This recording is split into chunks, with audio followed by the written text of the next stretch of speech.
All right. Hello, everybody. Great to see you with us. We're starting our event called Future of Web3 Gaming.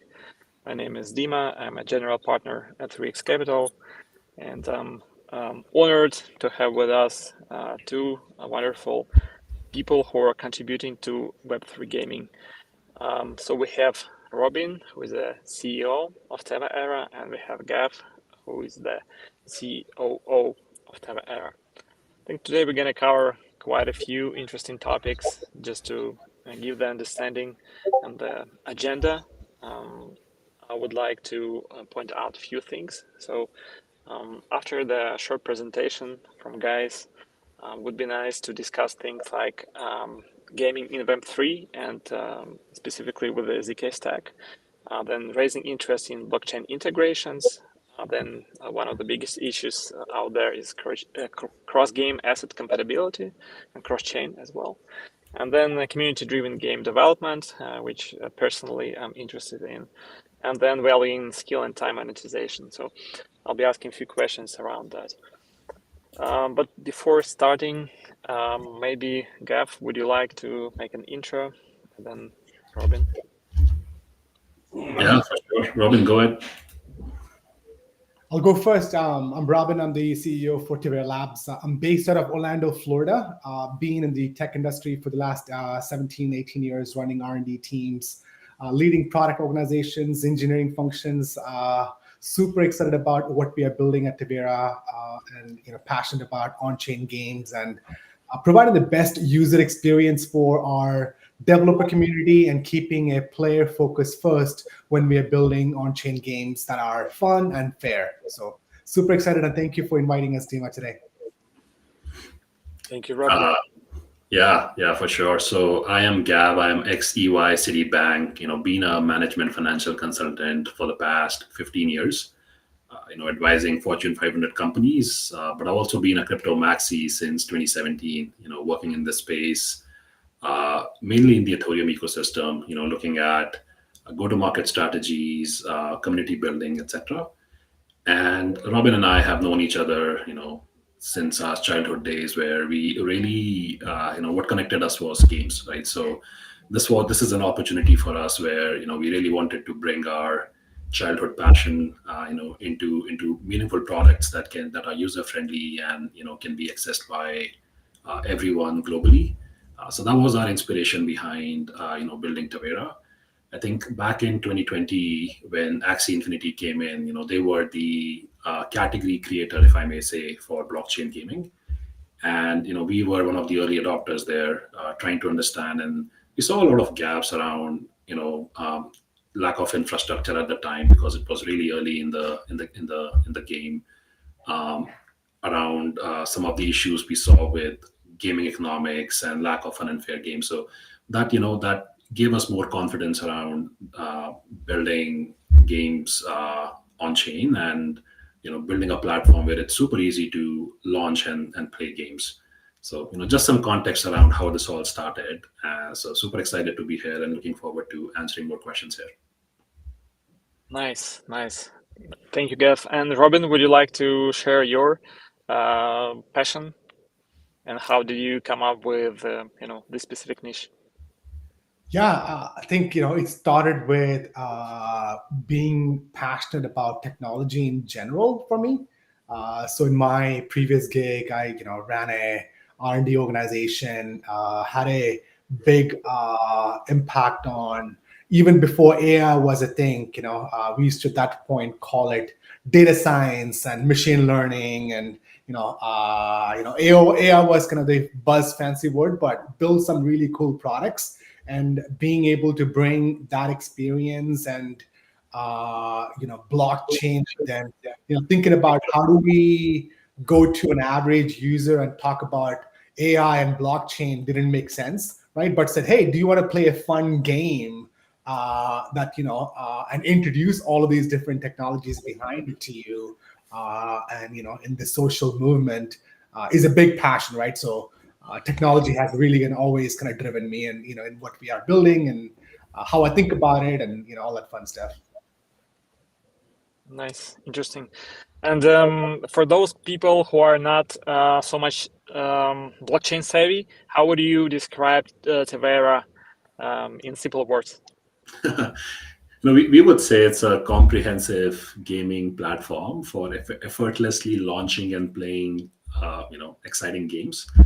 If you as a user, you don't have to worry about Web3, and as a developer as well, that's one of our core value propositions. We are going to take care of Web3 for you. Focus on just playing the games and building amazing games on our platform here. Yeah, yeah. Okay, thank you. And I think it leads us into the conversation more technical and for more tech savvy people. You said that people don't have to worry about the blockchain. I think you're referring to account abstraction, but maybe a few other things. I would like to ask you, how is Tevaera as a zk stack powered gaming ecosystem? How do you actually solve the challenges, and what kind of opportunities do you bring with your ecosystem? Yeah, so one of the things we did differently, Dima, was compared to some other gaming ecosystems out there, we went ahead and built our own game IP first. This was intentionally done to go through that developer experience ourselves, and understand what are the challenges, what are the pain points that we really need to solve for other developers to come and build on our gaming platform, right? A big niche for us is indie game developers in the Web2 space, that have been building amazing games.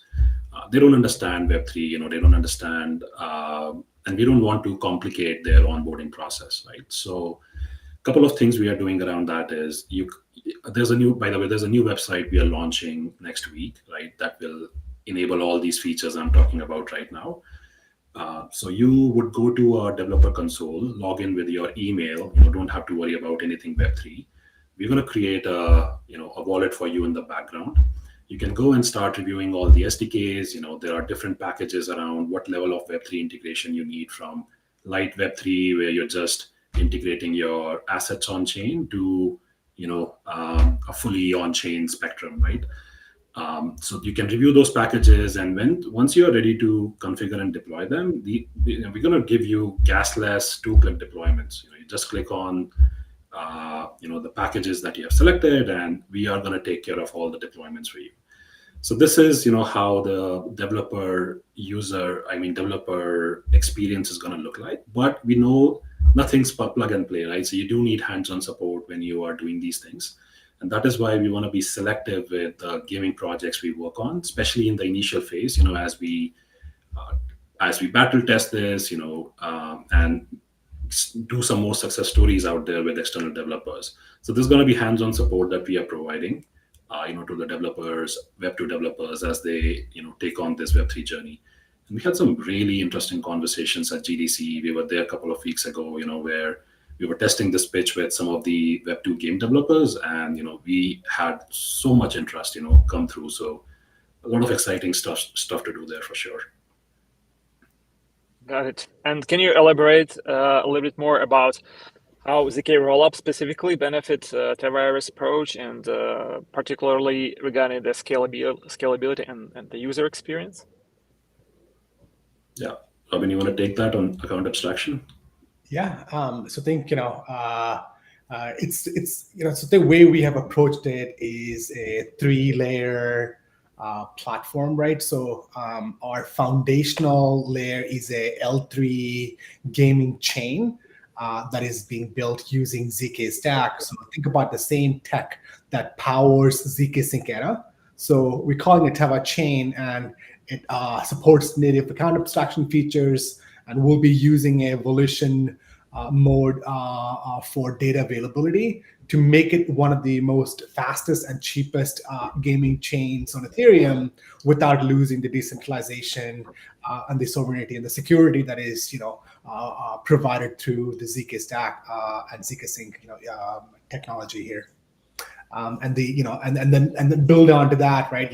We deploy our next layer, which is what we're talking about, the developer tools, right? So Teva Stack would offer a comprehensive gaming stack for our developer community, and then a app layer for our consumer applications, providing gamers with a one-stop gaming Web3 gaming experience for them to enjoy fun and fair games, right? Without worrying about the underlying technology, right? So while we are building layer 3 or layer 2 rollup, depending on how you look at it, ultimately the experience for the end user is super fast transactions, super low cost fees without losing on the decentralization and the security aspect.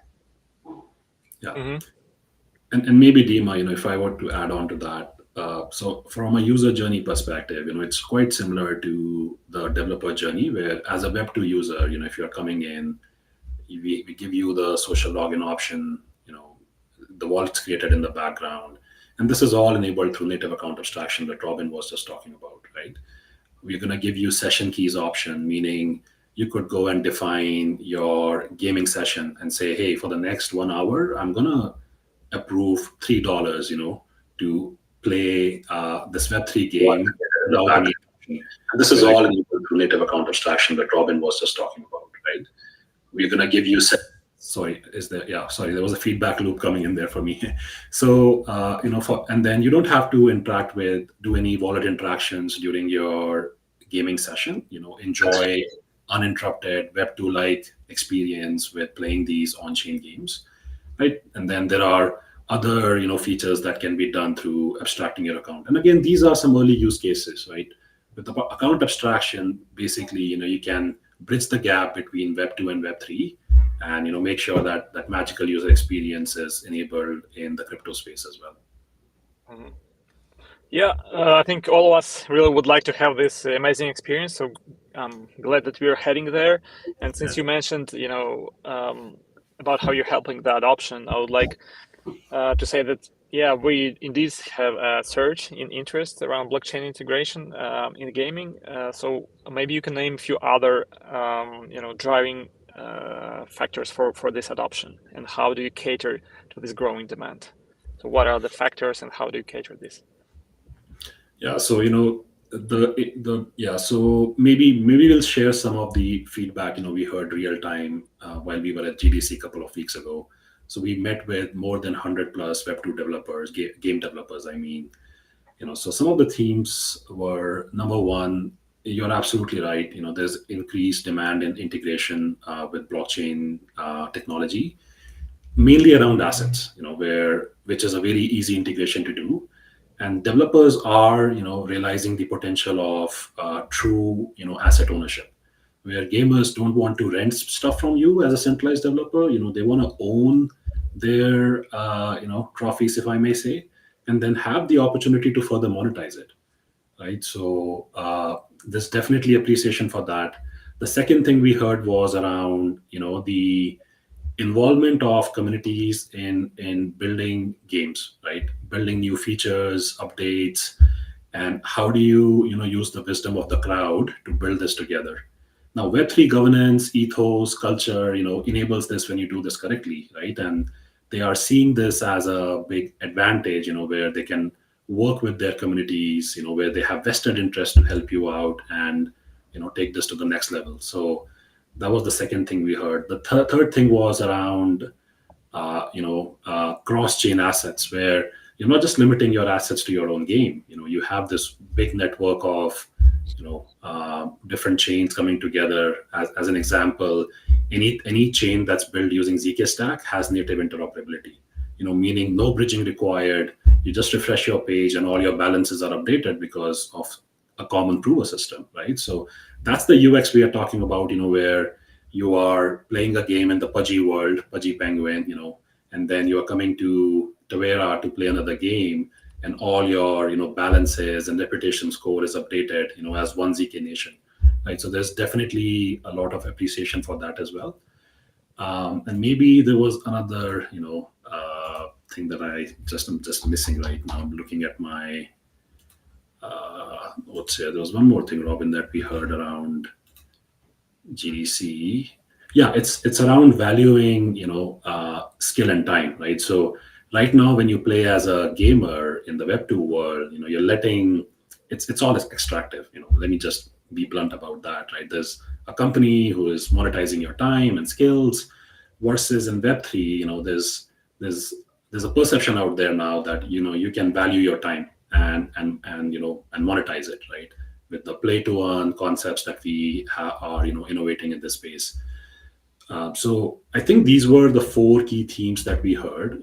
There's definitely more work from our side to do as a Web3 gaming industry, to tell a better story out there, let our games do the talking, but I think compared to last year GDC, we saw a lot of maturity and a lot of appreciation for, the potential of Web3 gaming.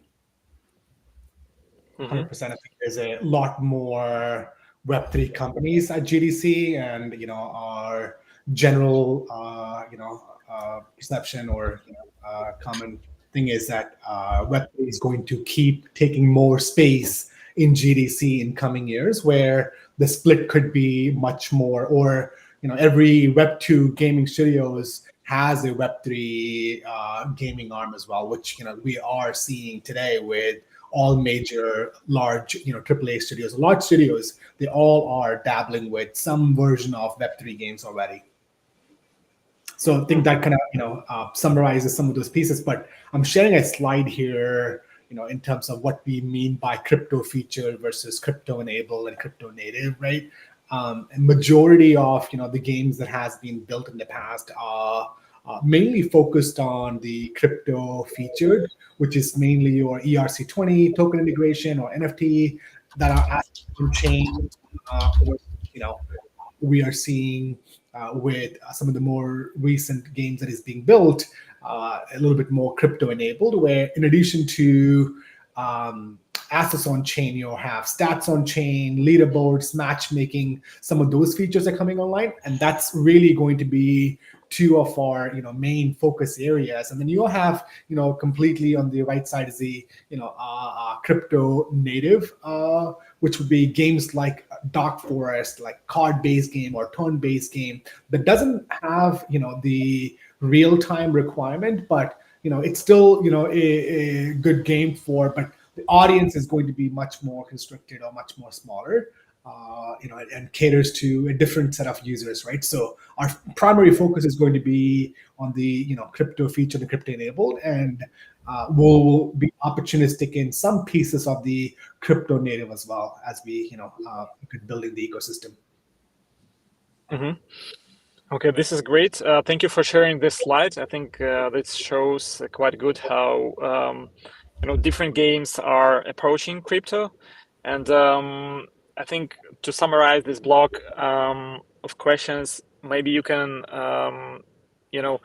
describe what is beyond the ownership, right? That's where we understand that blockchain helps. How Tevaera is helping to create novel gameplay mechanics, and also experiences. Can you summarize it for us? Yeah, so asset wise, like it's shared in the slide here. This is mainly using blockchain for tokenizing your characters or accessories, right? That's the most basic layer, the light package as we call it, right? If you want to have more integration around trustless and transparent gaming, you start dabbling into the crypto enabled category where it's not just assets but stats on chain as well, right? And then you have the final option, that like Robin said. So we are mainly focusing on the crypto feature and crypto enabled category, with different tooling options that we are providing.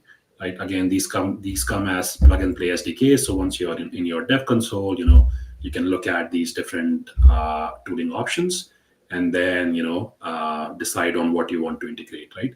There's also going to be support from us on advising, in terms of what makes sense for your game, right? Because depending on the gameplay, like Robin said, a card based game or a turn based game is very different from a real time multiplayer racing game, as an example, where you're probably doing 30 frames per second.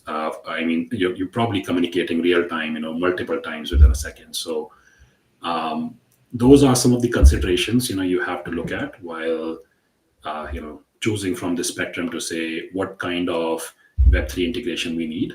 And we are there to help you with 95% of what the game development market has chosen today. And for the remaining 5%, that's something, that we will start looking into the future. And more specifically around the cross-chain integration, right?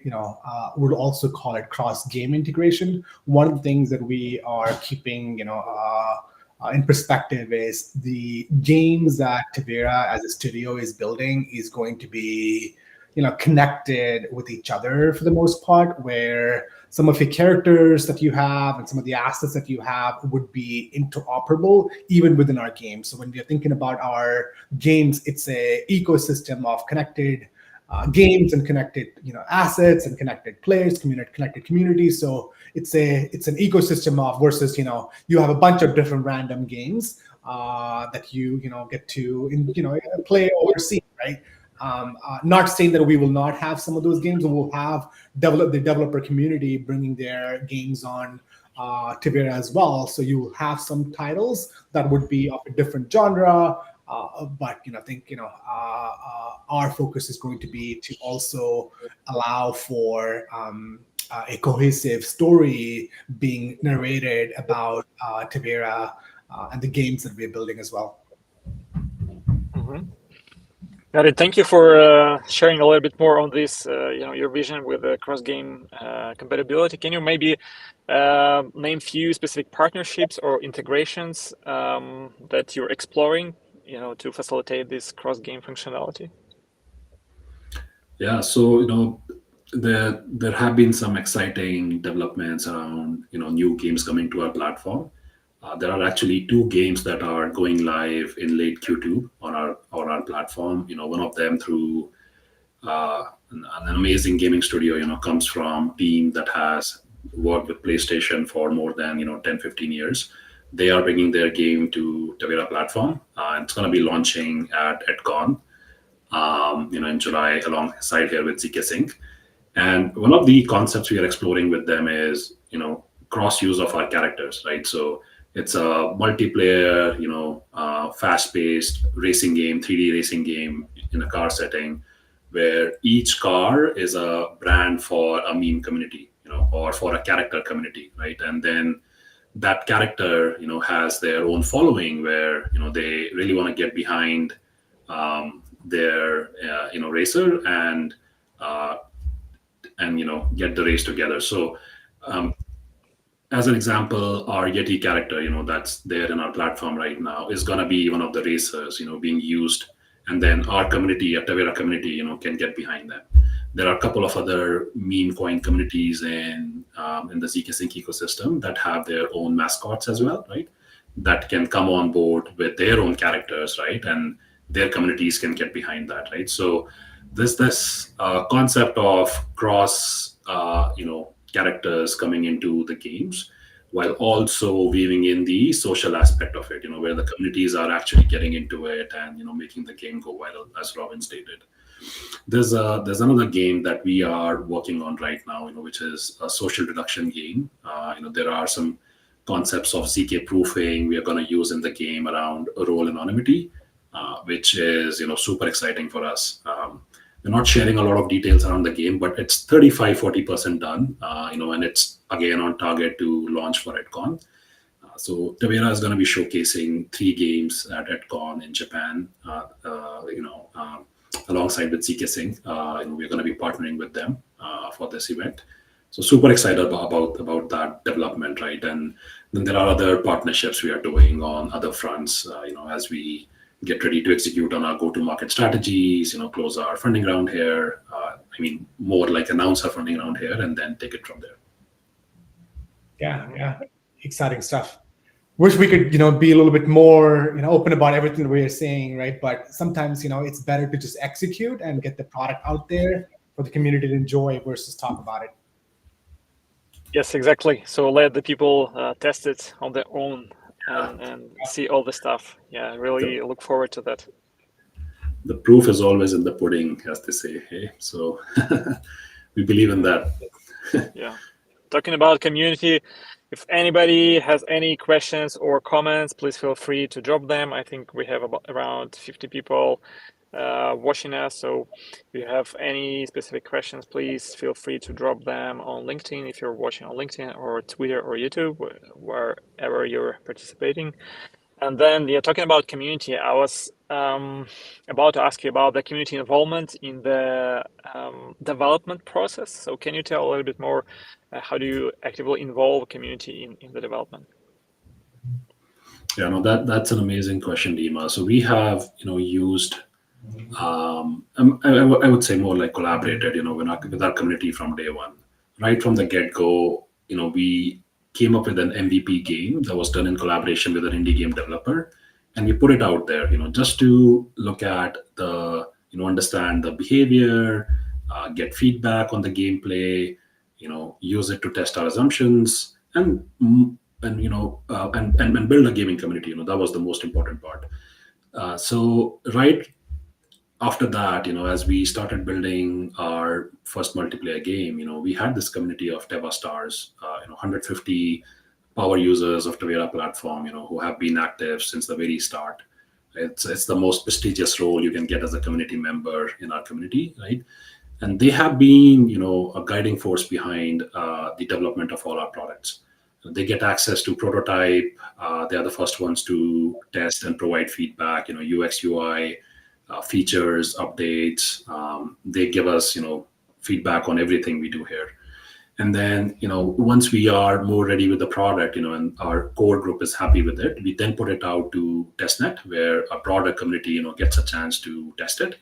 And then we take, the stuff to the mainnet. So, this is one thing I really love about the Web3 space. Where in the world can you get this kind of wisdom and, help with volunteers, helping you as part of a project that you are building, right?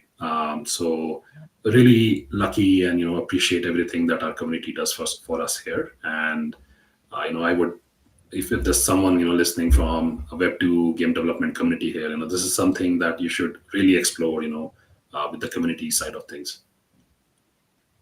Yeah, definitely. So you're getting, feedback constantly, and you're evolving and improving and iterating constantly. So this is a perfect loop, where you can, improve the game and the processes, etc. And maybe you can also give a specific example, where community feedback it shaped the direction of the development, or I don't know, overall ecosystem maybe. Oh man, there are so many examples, for us. I think marketplace is a really good one. Like we launched as a very, basic marketplace initially. It came with a lot of cool features like native account abstraction, ONFT bridging powered by Layer Zero, but there were, fewer options around filters, analytics, stuff you could do around the whole UI UX, right? And we got this feedback right from the get-go. If we are to become a successful marketplace, even though it's an integrated marketplace, there's a standard out there, right, where people are expected to a certain UI UX right now, right? And our community drove that. They said, hey, we need XYZ. They gave us a list of 15 things to say we want these implemented, right, to make this like really successful. And we made that a priority for ourselves. Over the next couple of months, we got all of that implemented. And we are now one of the fastest, cheapest, secure, and integrated marketplace on NFT marketplace on zkSync, right? The same things happened on the game as well, multiple times, where we got feedback on, adding specific servers for regions because there were latency issues when you were playing from one global server. There were updates, there were feedback on different pool plays, that we used to do with our community. Like right now, there's a Saturday pool play that we play with our community every Saturday for 1 hour. That was a community initiative as well. So, hundreds of examples to choose from, but everything has led to a better product. 100%. Yeah. Would you like to add something, Robin? No, I think it's like I was just going to say 100%. Even I was just interacting this last week with some of the folks from our Discord community, and just their passion and their energy that they bring just kind of always amazes me and encourages that what we are building is resonating. And plus, we have a good sounding board in our community to make sure, what things to do, and, some of the early things what we need to be focusing on, and then some things that we shouldn't do, right, as well. Sometimes it's not about what to do, it's also about what not to do, right? So that's a big learning that we get, as, trusted partners within our group of community members. Mm-hmm. Got it. And talking about valuing your team members and your community members, you already mentioned in the beginning that you had this feedback about skill and time.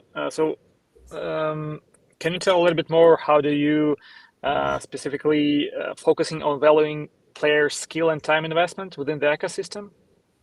Yeah, no, that's a great question. So a couple of things we have done is, there's a reward system we have built in for our players. It started with a NFT airdrop. So there's a premium NFT that we created for our characters. 1,500 of them, comes as a limited edition. It's probably trading at $200 a piece right now.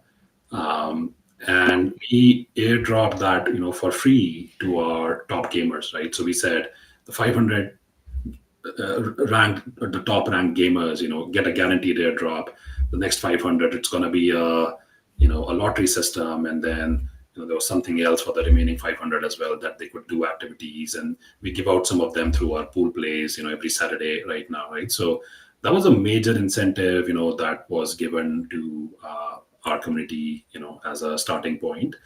Then there are karma tokens that are given as rewards out to community, again during these pool plays that we do every Saturday.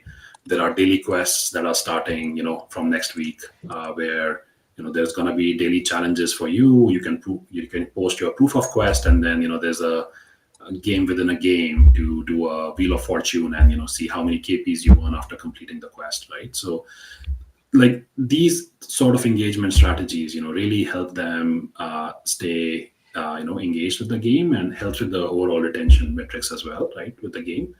And we let them value their time and monetization. We haven't shared much about this, but our token is going to come out this year, and there are going to be potential rewards for, again, our community members who have engaged with us, stayed with the like our top gamers and top community members. So there's always going to be incentives built around how can we value our highly engaged community members, and then create a shared value for all of us by doing this. So just kind of summary, right? When you think about this, you got to think about skill component as merit based, right? For doing certain things and just being high achieving players in the ecosystem, right? I think that's one way to think about it. That would be incentivized and or promoted, right? Because they are really truly passionate about what we're building, and what better way to do than by actually playing the game. Versus some folks, they just want to invest, right? We have certain products for them.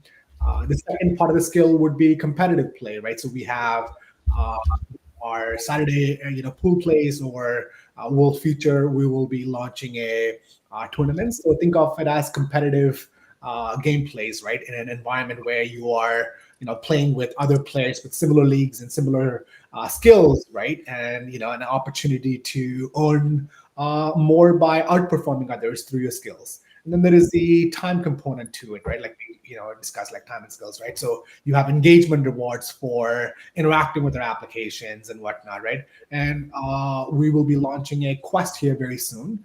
So players can go on quest missions that requires time investment from them to play the game a couple of different times of the day, finish certain tasks, right? And again, all in a fun and fair manner, and we need to be valuing their time, right? So again, the key benefits is this allows any players, anyone to really bring their skill at the time that they are otherwise playing video games to be rewarded. At the same time, we need to also make sure we are providing a balanced economy. So that would be always top of mind for us to make sure we are creating a sustainable ecosystem, right? And not overinflating and making it harder for growing the ecosystem, right? So we want to make sure the entry for barrier remains accessible while growing the ecosystem. So, like in summary, we definitely are seeing an evolution of the Axie Infinity play to earn blockchain games model from what it was before to a significant contribution from players to the gaming world, and it's leveraging their unique capabilities, and using blockchain tech and zk more specifically in making it more engaging, rewarding, and an equitable gaming experience for everybody. Yep, yep. Thank you so much. I would summarize it as you nicely put it. Let's make games fun and fair, right? Thank you a lot for elaborating on this economic model, and of course, you mentioned that players should look out for new upcoming opportunities also to earn in the future. And talking about that, maybe you can share a little bit on your roadmap in general for the year, and maybe yeah, whatever timeline you think is the best. And maybe you can also share if you consider going multi-chain, because we know that most blockchain gaming is happening still on Ronin, Near, and BNB chain. So maybe a few words about that. Yeah, maybe on the roadmap side, right? We have our new website launching, next week. It's almost there, so it's going to give you that cohesive experience. It's going to bring us our vision together. It's going to have everything for gamers and developers. Followed by that, we are, looking at, launching the Tevaera Dex, which is our gaming dex for enabling the play to earn sustainable economy. We have also started looking into our own gaming chain, the Teva chain. So that's being prototyped right now. We are looking into different options, and I'm going to say early Q3 is when that launches. The next two games are coming in Q2, late Q2 with EdCon Japan. When we plan to launch them, there's going to be the initial part of the chain will have centralized centralized sequencers, but within a short time frame, we plan to decentralize it. So there's going to be validator nodes securing the network. There's going to be staking rewards enabled around that. Our token is also going to be launching this year. It's not too far, from where we are right now, and that's something our community is super excited about. Right, they've been waiting for Teva token to go live. So that's something we have been prioritizing and working on in the background, with our partners, investors, and a lot of things are coming together. Robin and I talk about this frequently. When we started the journey, it was in that deep dark bear market in 2022. Crypto was falling apart. You had FTX, 3AC, so many things happening at that time, and we kept going. We had a lot of conviction in what we were building. We bootstrapped the project. We started generating revenue from day one, and now we are, now we feel more confident, with the backing of a lot of strong investors such as you guys, backing us here. So we're going to be sharing a lot of these details publicly soon. There are some couple of other exciting things happening in the background that are going to be made public soon as well. So there's a lot coming for our community here, and yeah, can't wait to share it all with them. Yeah. Maybe I didn't answer your cross-chain question, right? So we will have our own chain, that's going to be the home for us, right? Like we feel, and we have spent a lot of time researching this. Like we are just getting started with Web3 gaming. The market is huge, right? There's space for so many competitors to do well. We don't see consolidation just happening on Ronin or on Immutable, or on Zai Games or Treasure DAO, right? You have so many gaming ecosystems that have popped up, right? But what's going to help you, stay more competitive in this race is introduction of, fun and fair games, and community around that, strong community. And those are a couple of things we have been focusing from day one, right from the get-go. So we plan to, we believe in the concept of tribalism, that comes with crypto. So we want to have a base chain, a base home, grow with our community in that area. But we will have this cross-chain connections with layer zero powered bridge as an example, right? So we have it today as well, just for NFTs, but we will enable it for other assets as well once we have our own chain going live. So it's easy to bridge liquidity and users from other chains. And then within the zk ecosystems, anything that's powered with zk stack will have native interoperability, right? So at that part, we will be able to leverage the free flow of users and liquidity within the zk nation. Mhm. Got it. Got it. Robin, something to add from your side? No, super again, like I said, excited about a lot of things, coming together. So, it's a keep your head down and keep working. I think is the only thing that I would say is, when the team is not, again, sharing a lot of information, just know that it's a lot of things that we're cooking. And bringing to life, especially, April is going to be a pretty big month for us. As far as certain announcements and certain things that we are talking about. Yeah. Nice. Okay, looking forward to more announcements and to have your roadmap, see in real life. Thank you so much for working since 2022. It's a great pleasure talking to you now and having as a part of portfolio of 3x Capital. Really happy to support you guys with whatever we can, and looking forward to working with you more. So thank you so much for joining today, taking time, and thanks a lot everybody who joined. We have about 100 people watching us live on YouTube, Twitter, and LinkedIn. Yeah. So thanks a lot everybody for joining. Looking forward to working with you more. Have a great rest of the day. Thanks Thank for you, being Robin. on. Thank you, Gav. Thank you for hosting. Thank you, Yeah. guys. Thanks, Dima. Bye. Cheers.